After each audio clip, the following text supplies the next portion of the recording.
د پاکستان د پنجاب صوبې د نگران حکومت د اطلاعات وزیر عامر میر ویلي چې د دوی سره داسې معلومات دي چې د لاهور په زمان پار کې د خیبر پختونخوا نه وسلوال راغلي د یو تن تعلق د تحریک نفاذ شریعت محمدي سره دی د مولانا صوفي محمد نږدې تن او اته کاله بند روس راغلي دی عامر میر دا خبره د پنجاب پولیسو د مشر عثمان انور سره په ګډه خبري غونډه کې کړې ده نوموړي د سیاسي ګوند پاکستان تحریک انصاف د نوم غستو پرته ویلي چې دغه تن اوس په سیاسي ګوند کې شامل شوی دی او د خیبر پختونخوا مخکنی وزیر اعلی محمود خان د ځان سره شامل کړي او چې کله د لاهور د زمان پارک عملیات پوره شي نو د دې ټولو کسانو په ضد بکاروي کولی شي تحریک نفاذ شریعت محمدي چې تونلار تنظیم او په کال 2009 کې د خیبر پختونخوا د دیر سره تعلق لرونکي صوفي محمد جوړ کړي د پاکستان حکومت په کال 2002 کې دغه تنظیم لا قانون ګرځولې د لاهور په زمان پارک پولیسو د نه دروازه راسي د تحریک انصاف ګوند د مشر او مخکنی وزیر اعظم عمران خان په یو قضیه کې د نیولو خصې پیل کړي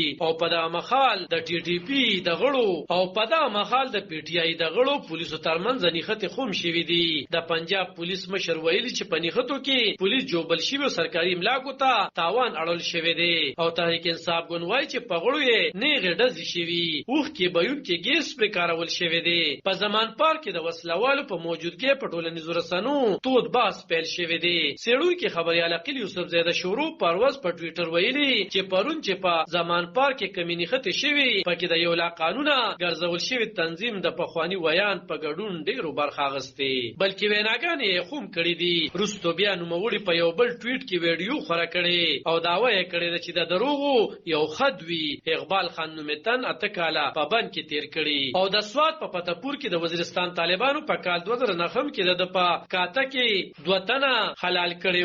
او دی یو کال وړاندې خوشی شوی او د محمود خان د خیبر پختونخوا مخکنی وزیر اعلی ویان جوړ شوی زمان پارک د ملګرو سره تللی دی وروسته د یاد تن ویډیو بیان د تحریک انصاف ګوند د خیبر پختونخوا اکاونټ څخه خور شوی ورته لیکل شوی چې د سوات محمد اقبال خپل بیان جاری کړي هغه د عمران خان په غږ په زمان پارک کې موجود دی او د لا قانون تنظیم سره هیڅ تعلق نشته په ویډیو کې دغه تن چې سپینګری دی او په اردو ژبه کې خبرې کوي وایي چې په میډیا یو خاص طبقه دغه خبره ته خوا ورکوي زه د 28 اکتوبر 2022 نه تحریک انصاف غړیم په دې ګوند کې شامل شوم هغه په زمان پار کې د موجودګۍ خبره کړې ویلې دي چې د هغه په ضد پروپاګاندا کیږي چې د لا قانون ګرځول شوی تنظیم سره دی زما د لا قانون ګرځول شوی تنظیم سره تعلق نشته خو نوموړي په دغه ویډیو د خپل تیر وخت په اړوند څه نه دی ویلي او تحریک انصاف ګوند د پنجاب د اطلاعات وزیر عامر میر د خبري غونډې په خبرګون کې ویلي چې د خیبر پختونخوا خلک ترهګر نه دي